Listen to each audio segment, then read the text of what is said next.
Ang bilis. Bakit city? Nasa na si Robert? Uy, wala na, bangga.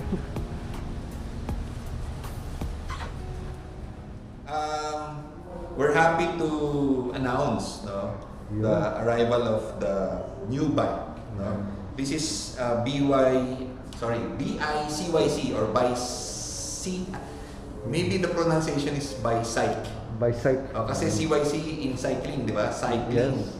Tapos bicycle. So Bicyc. Pero ang spelling niya BICYC. Yeah. So this is the first in Philippines. And it's called, ang design niya is called city bike or hybrid bike. Hybrid bike. Yeah. So hybrid siya because handlebar niya flat bar. So there's a version of this bike na kamukha nito na naka-drop bar. That one is a gravel bike. Gravel bike. Yes. So this is of course electric.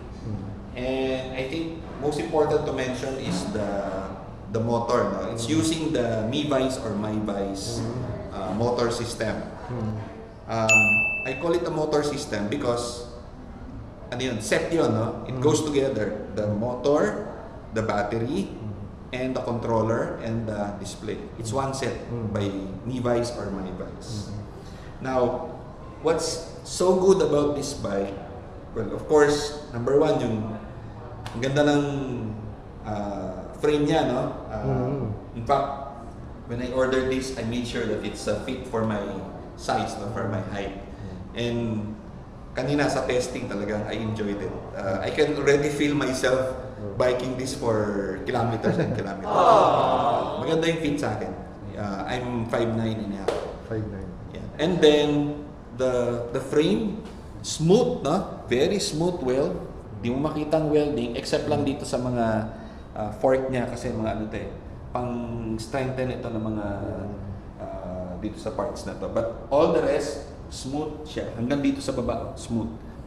Yung iba smooth ang frame dito lang sa taas pero pagdating sa baba, kita mo na naman yung So dito naman welds kita na rito kasi ito na yung mga importante matibay yung welds. Tapos may bike, hindi ko lang napansin mo, may siya? Ano ba yan, sir? Yung chain guard. Chain guard. Para hindi siya nagagasgas sa frame, Pero transparent siya kaya hindi masyadong mapansin. So you can replace it if you want. Now, the seat post is also kind of unique because it's hindi siya cylindrical. It's a aero design. Aero design siya. And it's also much stiffer than cylindrical. And brakes, they're Tektro-hydraulic. So very nice and very strong, Tektro-hydraulic. The display is also good because hindi mapapansin. Maliit lang siya. So normally, ang trend ngayon sa mga electric bicycles is lumiliit yung display. Lumiliit yung display. And in fact, it's becoming more integrated sa frames. So yung iba dito dito naka-display.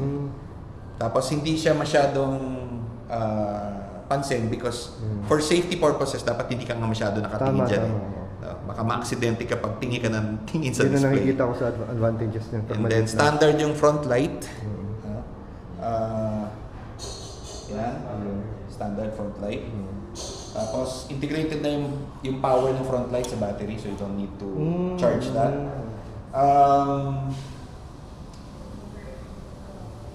Tires are very nicely designed for road biking, so this is the kind of tires that will really allow you to bike fast. Sir! Oh my gosh, ang ganda niyan! Ay, sorry. Hindi, okay lang. And then, siguro final highlight,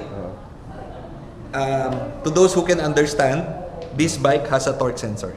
Torque sensor. And it's very sensitive. Very sensitive siya. And based on my testing and comparison to other bikes, this is one of the most sensitive torque sensor, if not the most sensitive. Simple lang ang pedal assist levels niya. 1, 2, 3 lang because I think for city biking, it has to be very simple. Saddle is also a bit simple also. It's aggressive so you can just change the saddle if you want better one. It has provision for fenders if you want to add fenders. The pedals, they come with aluminum but merong rubberized sa steps, no? So hindi dudulas yung ano. I also like it this way kasi yung mga merong mga metal knobs, medyo nakakagasgas din sa legs. Pagka medyo na-aksidente ka, gagas ka sa legs mo. So ito medyo safe ka dyan.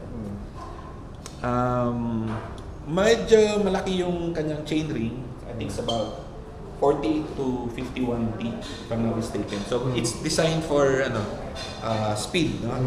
So if you want to change it, you can change it naman because it's standard configuration. You can put a smaller chain ring. So 1x9 is the sir, no? 1x9. It's using Shimano Altus. Again, if it's electric, then the gears, okay na yung 9-speed na. Yes. It's enough. Wait, let me check my... So yung mga basic specs. The fork is rigid siya, aluminum alloy, it's not carbon. By the way, the frame comes in 3 sizes, the 48, 51, and 54. Yan. Tapos, the controller is also a kind of sine wave controller. So very smooth, no? 3-speed adjustment. Quality battery cells. You have Samsung cells inside. Samsung na to. 5,000 mAh battery cells with a 36 volts. So I think that's good enough. But 10 AH, a total of 361 hours. The charger is a 42 volts, 2 amp US charger. And the maximum pedal assist speed is 32 kilometers per hour. 32 kilometers. So, as long as your speed is below 32, the motor will assist. Yan. So, if you happen to ride it beyond 32, then the motor will stop. Yan. So may cut off siya sa 32. Yan. And travel distance, it's about 60 to 80 kilometers. And then charging of the battery will take you about 4 to 6 hours. The cogs, no? Yung cogs na 9-speed is 11 to 32 T, no? 9-speed. And then Tektro-hydraulic. The rotors of the brakes is 160 Nm. So that's good enough as well. The tires is 700C with aluminum alloy wheels, 36 spokes, and it's using this one particular tires is using the Chaoyang 700C by 40C. So if you're into other brands like Maxis, you can definitely just replace it, upgrade. The total net weight of the bike, which I really like, is only 18 kilograms. 18 kilograms. 18 kilograms. For an electric bike, that's very good. That's very light. Very light. Yeah. That's it. Yeah. Bali ilang watts sir? Ilang watts bali to, sir? Yung motor 360 watt hours. And the motor is... Oh, by the way, the bike has an IP rating of IP67. So, kahit mabasa sa ulan yan, waterproof tayo. Yan. Okay, it's 36 volts, 350 watts rear hub motor. Yeah.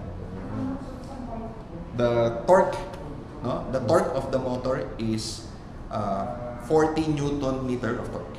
40 Newton. Yeah, that's it. Yun. Quality, nice design. Joy to ride.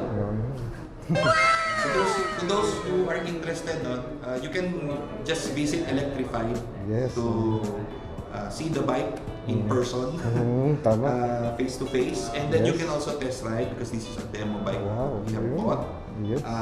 The regular supply of this, you can pre-order. The regular supply will arrive by November. Wow. In time for your Christmas. Christmas. Christmas shopping. masaya. Gusto ko yung sinasabi ni Ian na, Oo. ang sarap man pa. Yun, tama. Sarap mag-bike. Yan, sabi ni Idol Ian Howe. Yeah. Sige, thank you, sir. Thank you. Thank you, sir. Yeah.